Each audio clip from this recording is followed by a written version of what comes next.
Hey guys, it's time to put Canadian Solar stock on your radar. This is ticker symbol CSIQ. Special shout out to Mr. Juggernaut14 for bringing this to my attention because this is an ideal time to play this stock, and here's why. So they have heavy exposure to most of their revenue right now comes from China, even though it's Canadian Solar. The CEO and founder is Chinese and has ties to China. And so 2.2 billion of Canadian Solar's 2023 revenue out of the 7.6 billion total came from China, okay? So this is good with what's going on in China with the stimulus, right? You guys know the 4 points, but I'll say them again in case you don't know. So they're lowering interest rates, right? Mortgage interest rates. They're lowering the amount banks need to hold in reserves now.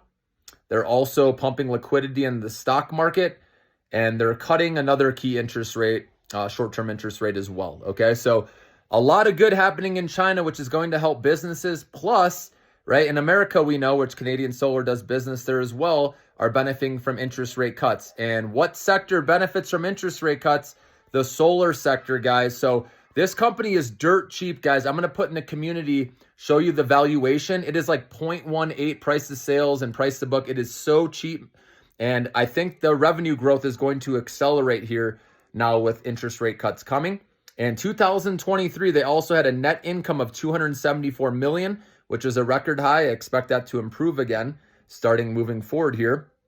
And then also in 2023, they shipped a record amount. It was 45% growth from 2022 with solar modules shipped, okay? So this company is still doing well, but the stock price has gotten beaten up. The valuation is dirt cheap.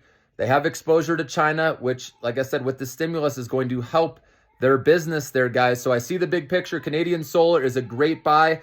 You can play this, as a short-term swing. And I have some of this in my long-term account as well, guys, which I mentioned a while back. So I recommend it in both accounts.